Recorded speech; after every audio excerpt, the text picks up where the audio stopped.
Thank you, everybody. Good afternoon. My name is Trevor Watkins. I'm the head of sport and entertainment at Pinsent Mason's international professional services firm, but also happened to go and watch AFC Bournemouth when I was a kid, and then ended up running and owning the club after a supporters rescue for 5 years.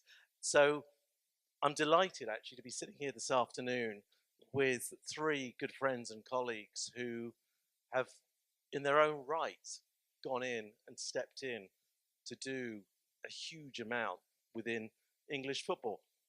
Our three guests today are all based over here, however, and to my left, Kevin Willer.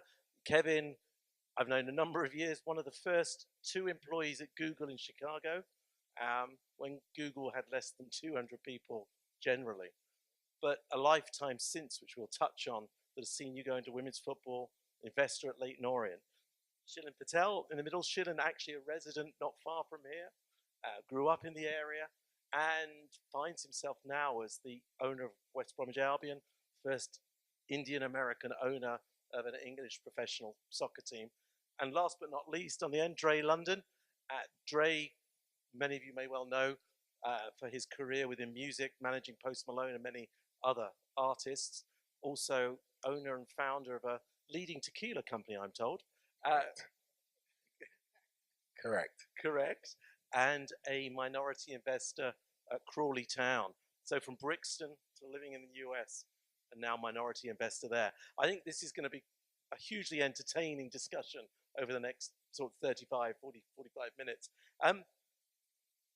We're asked to talk about ownership in the terms of being custodians and only temporary custodians of the game. I remember when we did the fans rescue at Bournemouth, that it was, we need to rescue it. We need to preserve it. It's been around 100 years. But for you, Shilen, you grew up here. You grew up in Florida. Family of doctors, healthcare. What started your relationship with soccer? I think that my first proper exposure was I was in Europe during World Cup '98. I was quite young, about to go to college. And going from country to country and all these pubs and just kind of understanding the relationship between fans and the players and the teams and everything, I think was transformative for me. And then, for those of you around my age, when you go to college and in the dorm room, there's a few games that are played, FIFA being one, and so that sort of built up the passion. But I think the business of football was something that was always really fascinating to me, and I think the fact that for me, being a kid in Florida and kind of building a relationship with English football and global football, I think it spoke to the power and the reach of the sport. It's about competition, but it's also about stories and stories unfolding. And I think that the unparalleled history of English football in particular, but I think the history that comes with each club is just such a phenomenal thing to be a part of. And I'd seen, not with as we call it in Florida, soccer, but with our local teams, growing up the road in Tampa, you saw when those teams were doing well, the feel of the town changed, and when they were on a run of success, the reputation of the city sort of elevated. And so that relationship between a club and its the locale, but then also this idea that people in Switzerland and Africa and India and America care about this club too was so powerful to me. And what was the first game you saw in '98 at the World Cup?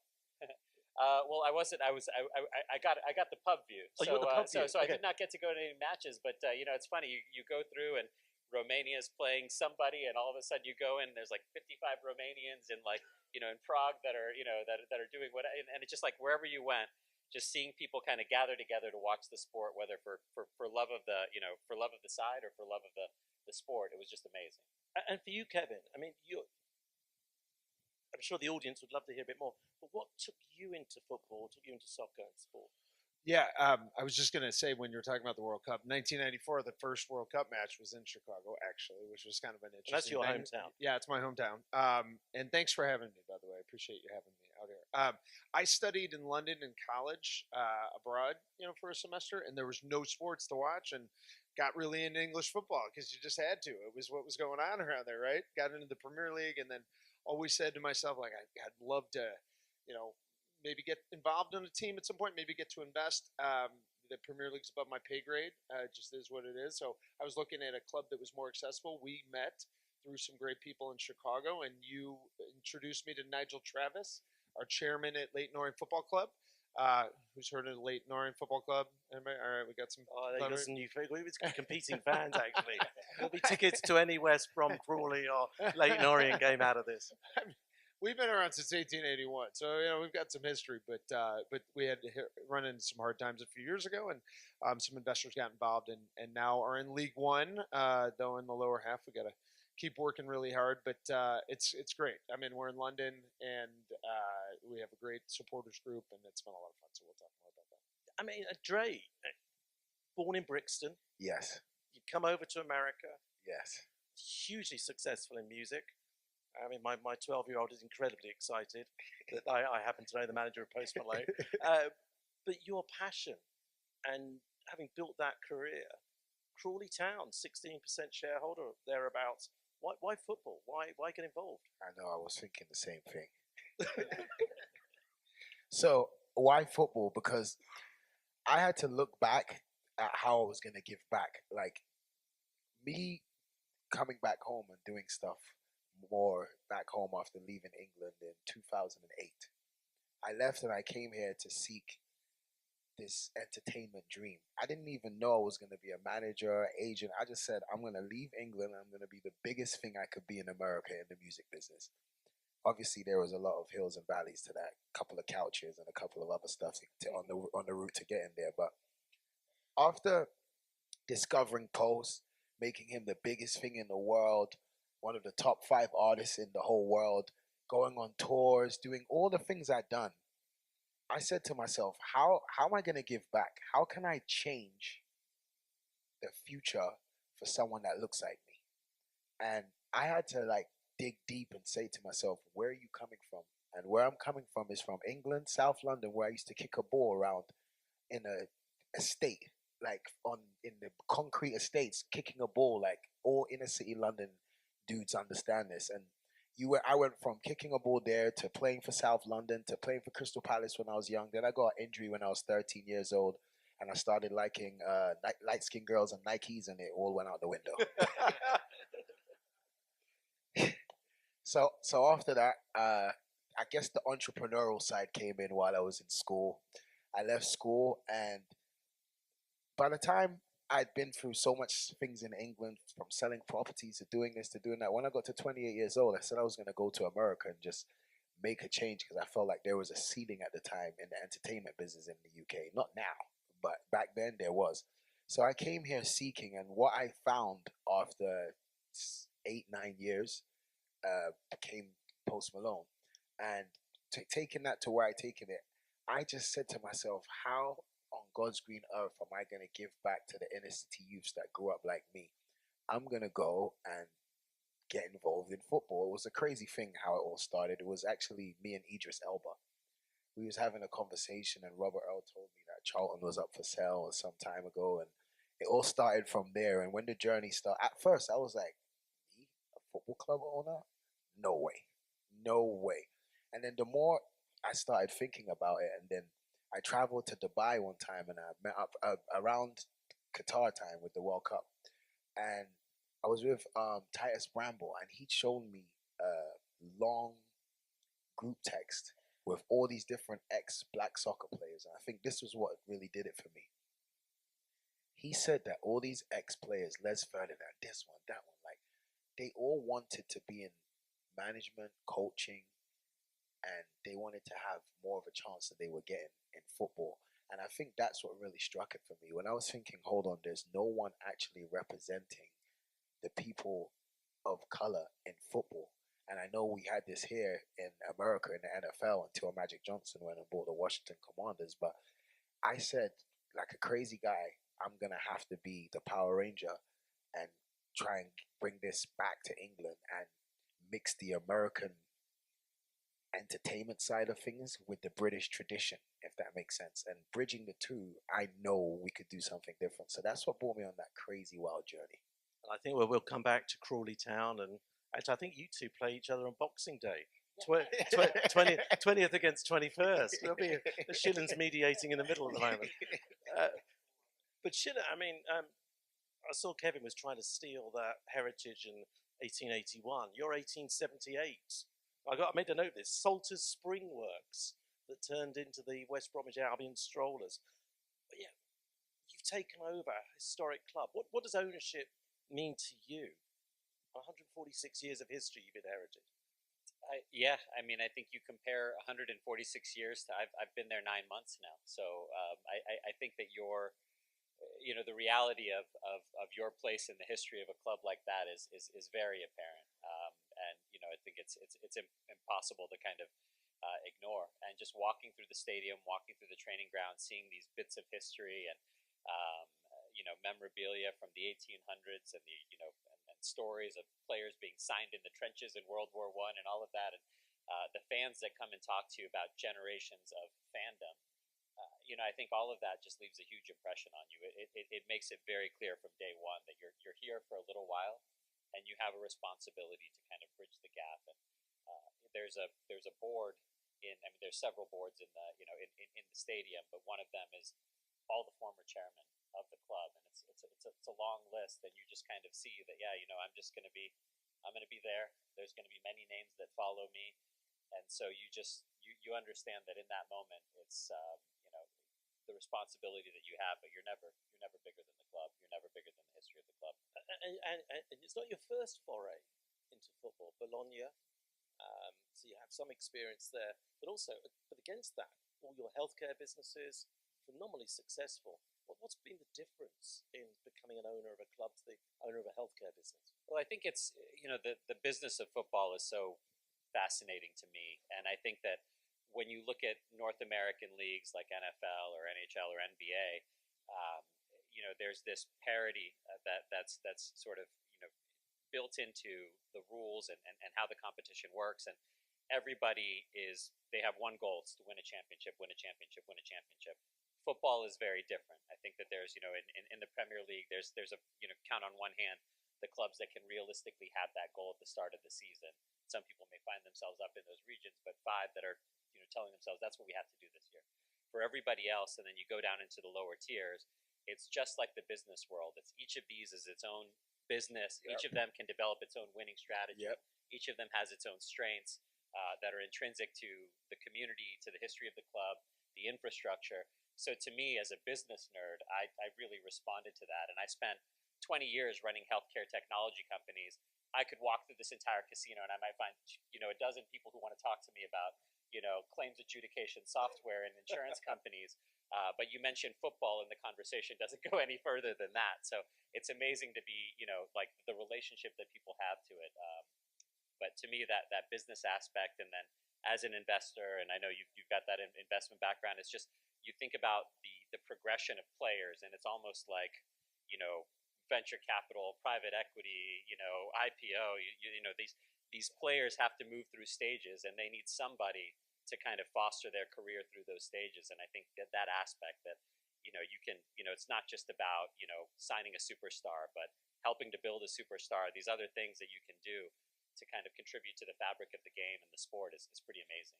And then it was interesting. I was in New York last week at another conference, and they were saying the sector is worth about $500 billion. And the forecast from David Blitzer and Mark Lasry and others, speaking to them, it's going to double in the imminent future. Your business, Chicago Ventures, you make your investment decisions. You look at what you're going to put in. You back some great things like Cameo. Is Leyton Orient an investment or a whim, or what is it for you? Yeah, and I should be very clear. The title thing. Chicago Ventures, my venture capital firm, and we invest in tech companies. We do not invest in soccer teams. I personally invest in soccer teams, so it's a separate thing. But you're totally right, Trevor. A lot of this is very similar to venture investing and angel investing, right? Like you might invest in a tequila company, and you might crush it. Sounds like you are, or you might lose a bunch of money. Who knows? These are, in the tech parlance, these are angel investments, right? And my approach has been more build a portfolio of them. I really respect what you've done, going all in on one or two. I'd like to do that one day, but right now it's like, let's build a portfolio. Let's learn. let's try and figure out what not to do. And I've had a bit of that, which I can talk about later. And then learn all the good things. And then across cultures, England versus the U.S., men's and women's, and just trying to understand what makes a great club, and try and bring those learnings across the club. So it's kind of that multi-club strategy, I guess, but not moving players around as much as it's moving learnings around. So it's business learnings, but a different way of owning. I mean, Dre, it's interesting picking up on something you were saying about your vision. It sounds like you've got a kind of new ownership model that you're looking at. Perhaps it'd be great to hear a little bit more about that and what you think for the future, not being specific to any club, but what your vision is. I see like the future of everyone's not that football has not been soccer, not that football has ever not grown and been growing, but I feel like the rate of it growing right now, and with the women sports getting more coverage, same like basketball, I think it's growing at a huge rate. And everyone, I'm not going to be biased because I'm from England, everyone's finding out what the best league in the world is. Like, as he knows, an ex-player, see him over there. It's the best league in the world. So at the end of the day, I see so much, and without giving away too much, I just see a lot of crossing of entertainment and the entertainment side and sports, if that makes sense. And Tottenham's a good example of what they've done at their stadium, where you're watching season games, and then all of a sudden, like I was there a couple of weeks ago, I'm watching an NFL game, and then a couple of months before that, you was watching a Burna Boy concert with 60, 70,000 people there. So that's what I see, that's what I saw, and that's what I vision for the future of football. And just like I said, bringing the American style to England. There's the one thing. This is gonna sound crazy to you guys, but and I only started looking at it when I moved to America. Done. I wouldn't say we did a halftime show. We opened up the Super Bowl last year, and I can't believe that there's a World Cup and there's no halftime shows. Like, everyone who watches the Super Bowl, and all Americans say the Super Bowl is the biggest event in the world, and I keep telling them there's a World Cup, but they don't listen to me. I hope they will in 2026. They don't want. But I'm like, how do you get all of this hype from a halftime show, and then you have something like the World Cup, there's no halftime show. You have something like the Premier League, and there's no halftime shows. And of course, I think about it, it's so passionate. If you're losing 3-0 or 4-0 at halftime, you don't want Eminem or someone coming in, because you're going to be like, F this guy, I don't want to hear this guy. We're down 3-4-0. What do you want me to jump up and down for? But you understand, there's just different things that I think can be brought in. And without giving it away too much, like Trevor was saying, some of my crazy ideas that I have for this sport, from what I've done and what I've seen in my career, now I want to be able to go back home and get different people who didn't actually have the chance to get involved in football, didn't get the chance to get around it, from designers to this to that. They've got no entrance to get in. And I was explaining to Trevor, like, that's what I want to do. I want to be able to give opportunities to people who wouldn't have a straight path to be able to get into football. So this is it just about football? Or are you looking at it as sport as a catalyst for growth? I'm looking at sport as a catalyst for growth. If you really want me to tell you the truth, I looked at Crawley and I said, okay, it's on the outskirts of South London where I come from. I'm going back home to South London. What can I do here? What's the smart thing? Come together with a group, and don't just, like what you said earlier, when a football team is winning, or when a town has a football team that they can feel proud of, you can start building stuff around that town, and you're now creating jobs, and you're creating so many things for the community. That's how I looked at it. I looked at it like it was like the South London boy story of going back home and going to help the community, and also hopefully getting paid while doing it. Fantastic. I mean, Shilin, we mentioned earlier, you've been involved in Bologna, West Bromwich Albion, you're based here. 3 very different cultures and environments. Where do you see differences in the relationship between the club and the fans and ownership? I mean, I think I would say in both in Bologna and West Bromwich Albion, I think that there's the relationship is an intense one. There was a story when we were acquiring when the Bologna process was going through, and fans were not very happy. Very common story. Hopefully, I'm not on the wrong end of it sometimes. But fans weren't happy with weren't happy with ownership, and were very keen to see the takeover go through. And there was supposed to be a meeting between a member of our group and the mayor of Bologna. And the fans found out he was going to Rome for some other meetings. They blocked his driveway so that he couldn't go to Rome.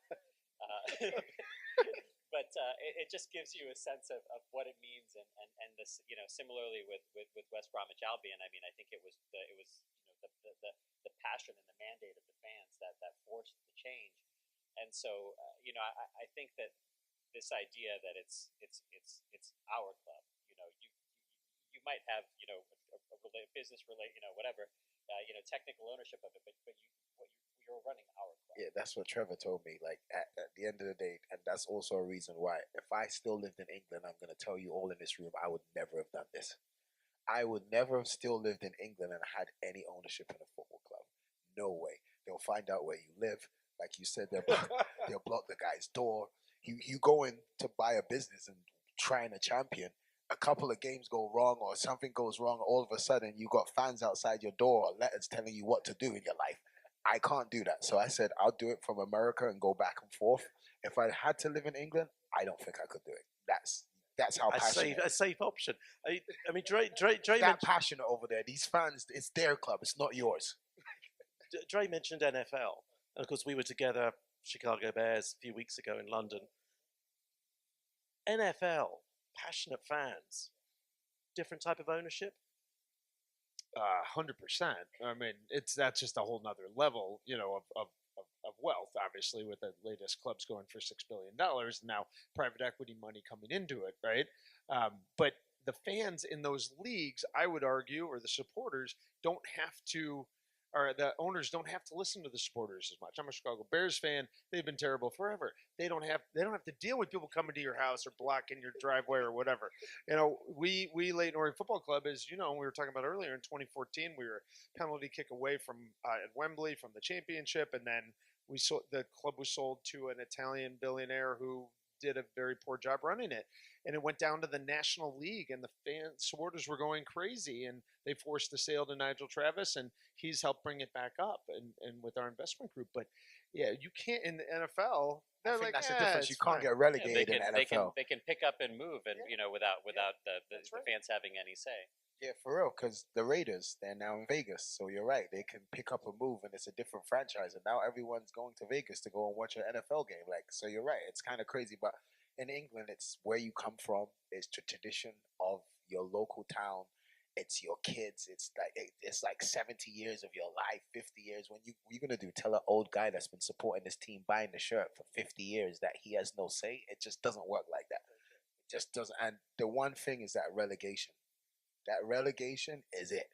Like you said, that's what makes it different to the American sports. That relegation zone is horrid, as we know. Yeah, I think for those of you who were here last year, Kevin was actually on my panel last year, and we had a lady from Barnsley that was being very dismissive of, it was Nigel as well, very dismissive of American football, soccer, and the MLS as not being a real competition. Right, there's no relegation. And the debate about bringing Pro-Rel to the U.S. and if that'll ever happen, right? Indeed. So against that background, NFL, different ownership, you're not going to get your drive blocks. Dre, ultimately, most clubs lose money. So why put money in? I mean, is there a different way forward? Do you think clubs can actually end up being clubs that can be sustainable? Yes, I think it can, and we've seen that with a recent model of Wrexham.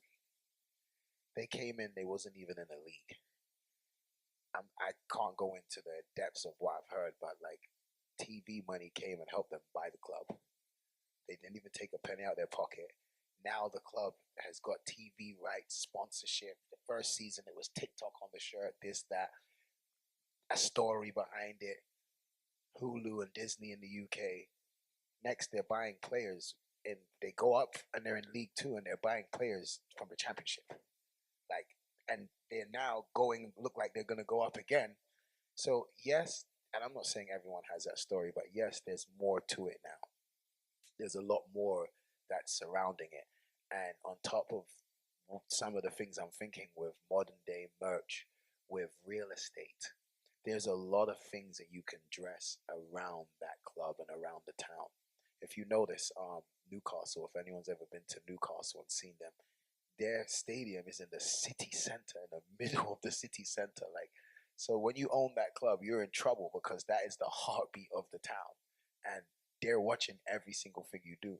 But like I said, there's so many different things now that you can add to it. You're correct. They do in general lose money. So you're thinking, why would you do it? You have to have hopes and dreams to do things big. And that's the main reason why I got involved in it. And that's the main reason why I'm doing it, because I have hopes and dreams of leaving a story when I'm gone. You're only living one time in life. So when I'm gone, at least my story can be I came back home and I changed the town outside of South London.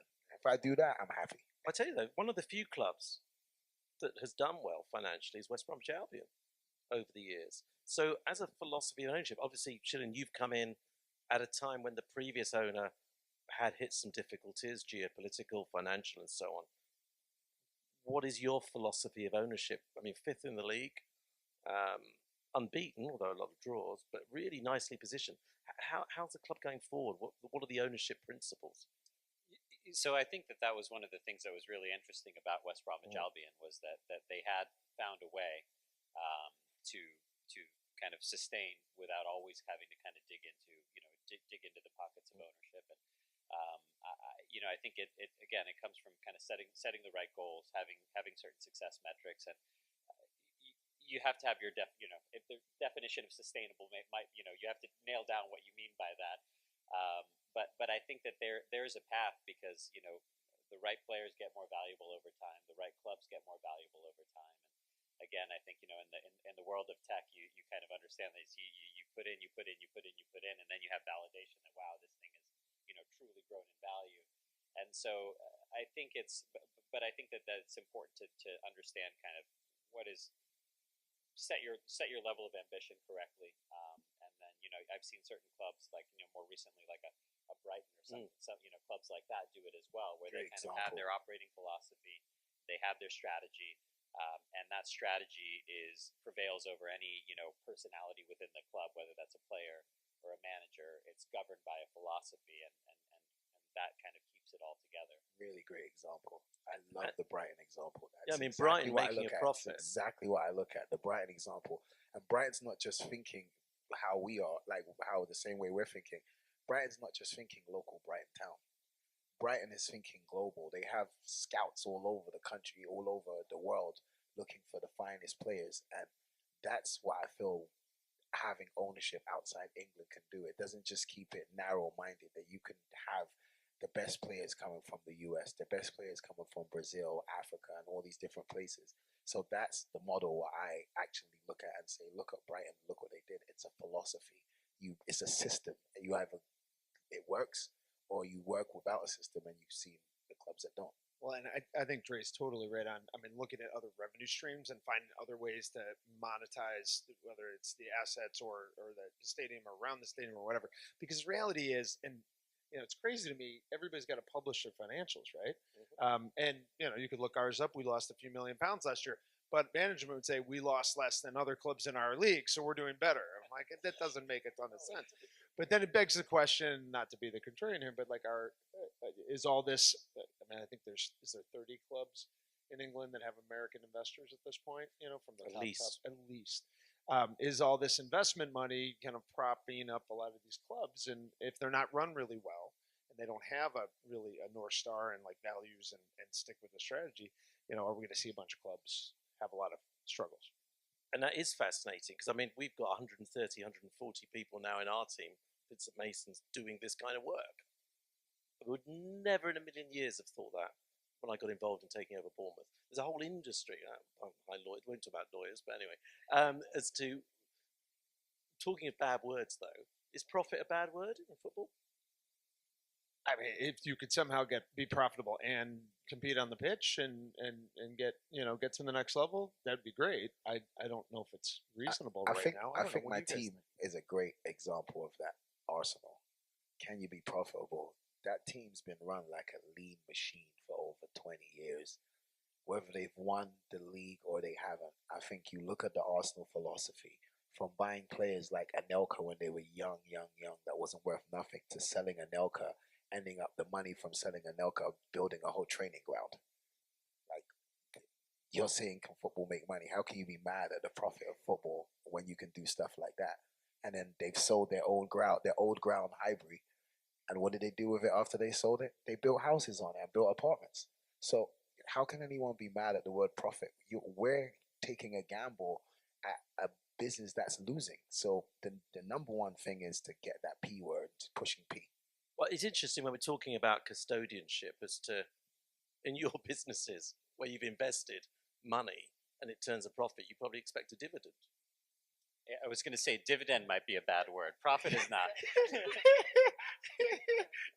Yeah, I think the expectation is always, if the club is successful, to reinvest, and I don't think that that's an unfair expectation. And then, the trade-off is, you measure, you kind of measure success by value, right? And I think that the more that you can do, the more valuable the club can be, and there's particular value in a club that doesn't need a whole bunch of money every year as well. So I agree. I don't like that word, but I do, and you guys, and I'm sure everyone in the room likes, you put money in, you want it back out. Like, there's a time you want it to be up and running by itself. So maybe the word dividend that they use in the UK isn't the best word, but we all need some dividend at the end. I tell you, so something we're working on, and I'm losing track of time given travel, it's either today or tomorrow, but our government in England is deciding that it's going to regulate football. Is football incapable of regulating itself in England? Why does it need the government? Us lower division teams would love a little bit of revenue sharing down the stack, right? I agree with that one. The revenue share, I agree with, but the government getting involved in the national sport is kind of crazy. I don't think they need to. I think it has its own government. It has the FA. It has the EFL. It doesn't need the government to be involved. We already have William, the head of the FA, or some shit. Like, we don't need any more. We need any more than that. We got royalty. We got royalty involved in the head of the FA watching football matches. Now we need the government too. Well, I think it's interesting because this was a very active conversation when I was diligencing the club, and this idea that a deal was imminent, right? But in order for and the Premier League really holds all the cards, and it's somewhat somewhat of a discretionary thing for them. They can be pressured or cajoled or whatever, but ultimately, they have the funds and they decide how what they're going to do. The problem is the Premier League is 20 clubs and 14 of them need to agree for any change whatsoever to be made. And no matter what sort of distribution scheme you propose, there are at least 6 clubs who are going to be opposed to it. So even when you say we're okay with the revenue share, the big revenue clubs are going to say, well, all right, we each contribute 1/20th. And the smaller clubs are going to say, well, actually, why don't we do it based on transfer spend or revenues or something like that? So then all of a sudden you have these factions, and there's always at least 6 people who don't want something to change. And so I think I'm not keen on sort of just reveling in sort of regulation and things like that. But there's a fundamental inability for the Premier League to agree within itself that something is fair. And it will be interesting to see what the government do, whether it's actually got teeth in what it enacts. Kevin, you said you'd like to see a bit more revenue sharing. How would your view? No, I didn't say that. I just said there was talk of profit share, whatever they were going to do, like pass it down. But there were going to be restrictions around it, how we spent it, and then all the lower division clubs were, we're getting the same thing, so we probably, wouldn't really benefit anybody more than anybody else. We'd hopefully do a lot with it. Do you change if Leighton Orient were in the Premier League? Sure, yeah, but we're not. But this goes to another thing that I think you were hitting on, and I'd love to hear you. No, like, I agree with you. I think it needs to happen because if all these countries around the world are watching the Premier League, if they have all these TV rights, what is that, 160, 170 million a year that the clubs, every club in the Premier League is earning, what is it bad sending some form of a small shelter down to the clubs below that makes it more competitive? If at the end of the day, you don't just want it to be the kings at the top and then everyone else is scratching for change and losing money. So at some point, there should be some level ground that keeps it competitive. Like, we all love the FA Cup. We all love watching what Brentford has done. If you've seen Brentford, like even just Luton getting up and people talking about they having to cross people's houses to get to the stadium, to get to the stand. like we all like to see that story, and everyone, including the American dream, likes to see a David versus Goliath. So that's going to help that, bringing more money to the lower league teams, because that's the grassroots of football. But I think it goes down to two. Like, what's your goal? What's our goal? We all have different goals here, probably, and why we got involved with this club and what we want it to be. Like, to your point, I don't think Leyton Orient probably ever gets to the Premier League. Maybe it does. But no, you asked me, But- Bournemouth 3 times in 100 years in the Championship, and yet we're now in the Premier League. There you go. Right, but It's achievable. But Wrexham has clearly stated they want to get to the Premier League. That is going to cost a lot of money, and that is going to try their investors. You know, Like you patience. said, I would think. We'll Smart see. I mean, moves. what's Smart. your goal? You know, No, I think certainly it's playoffs every year until we don't need the playoffs anymore because we're up in the Premier League. Yes, actually, you're right. We just went up from the playoffs. Everyone laughed at me and thought I was crazy when I was buying Crawley and buying into it, because they were in 15th place. I think I was telling you, Trevor, they were in 15th place last season, and everyone looked at me kind of crazy and thought I was doing something crazy. But I said to Tobias, who I put in place to be the director of football there, I said, I really feel that we could get to this playoffs. I know that sounded crazy. I thought exactly like how V did. And I said, even though they're in 15th, all they need is one good run. Everyone's beating everyone in the league. One good run, and they could be in the playoffs. It went down to the final game of the season within 6 months of me being involved in the club, bringing my energy. As you could probably see, I'm very passionate. Bringing my energy around the ownership and bringing my ideas and what we could do. They had to have done something, because within 6 months, the final day of the season, we won and we were in the 7th place. Then it's who's good on the day. Then we played Milton Keynes and beat them 2 games in a row at their home and at our home. And then I couldn't believe it. This is what I'm trying to tell you about the magical story of football. Within 6-7 months, I'm putting on a suit and tie to go to Wembley to the playoff finals. And then we won, and now we're up in the league. So there's And how does that? Because you've had some incredible highs in the music industry. How does it compare? You came up with the idea of streaming, and you've got a triple platinum record streaming. How does the excitement of that compare to being able to go to Wembley? It's kind of the same. It's like it's not the same, but it is kind of the same. It's like your first art, like your artist, the guy you discovered performing at Madison Square Gardens. It's like me going back to England and selling out the O2 for 2 nights with 20,000 people with this guy who only had 600 followers when I discovered him.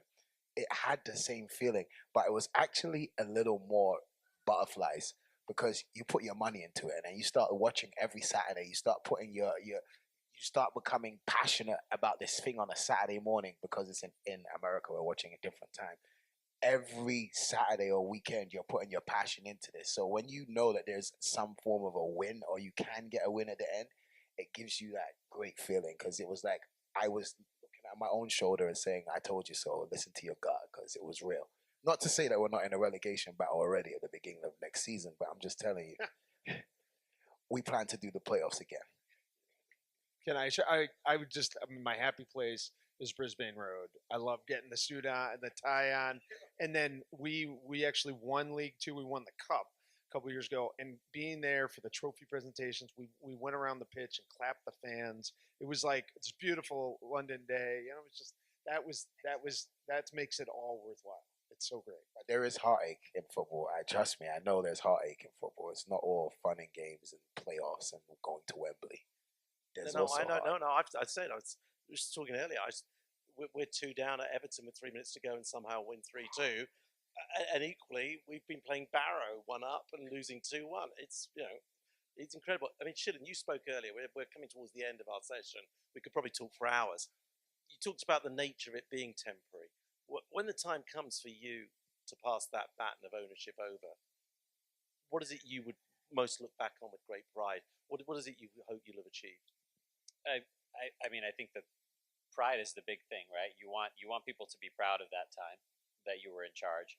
You want them to, and that was the impression that sports made upon me, was that, when you have a team that you're proud of, and you have people in your community, players, athletes in your community that you're proud of, that are proud to be a part of it, I think the whole feeling of that, and oftentimes the wins come, but even when they don't, I think that's really, I think sports fans are pragmatic. Only a few people get to celebrate at the end of a small proportion get to celebrate at the end of the year. But I think in the meantime, it's just being proud of what's happening. I think pride and hope. If you can say that your tenure, delivered those things to fans, then I think that's really the success that you can hope for. And Dre, Kevin, what are your thoughts? Well said. That was perfect. I feel like we should end on that. No, We've got a minute and 5 I seconds. know. And Dre's got to have the last word because so cool to hear from you. Well, he hasn't brought any tequila. So Right, are we going to do tequila later? Is that? Yeah, we can later. we'll come back to that in a second. But go on. Sorry. No, I was just going to say. I mean, it's been a great fun. We have a great ownership group. We will, there will be a day when Nigel Travis will, probably, bring in some additional investors, right? I always want to be a small part of it, though. Like that's the key. I never want to give it up, right? Ever. But you do get, scared is not the word, but you don't want to bring the wrong people. You want to make sure whoever comes next chairman on the board, like you talked about, next partners in this thing, bringing new people in, they're going to take it hopefully to the next level, whatever that is. It's not just in the standings; it's in the, that's the same as me. Dre, it does fall to you to have the last yeah, word. Give it to Dre. I just look at the same thing as what these guys are saying, but there's no comparison. But I look at this tradition of owning a football club as a generation, and as you've seen in America, we've just gone through an election where the generation of now is going to talk about the next 4 years. So that's how I'm looking at it. What's going to happen in 5 to 10 years from now, 20 years, when someone else comes in, whatever the time is, did you serve your purpose for that town, for that football club, and did you help them grow for the future generations to tell the story? Well, I tell you, Crawley Town, West Bromwich Albion, Leighton Orient, definitely got a few more fans now in the audience. Gentlemen, thank you so much for sharing. Thank you all for coming. Thank you for having us.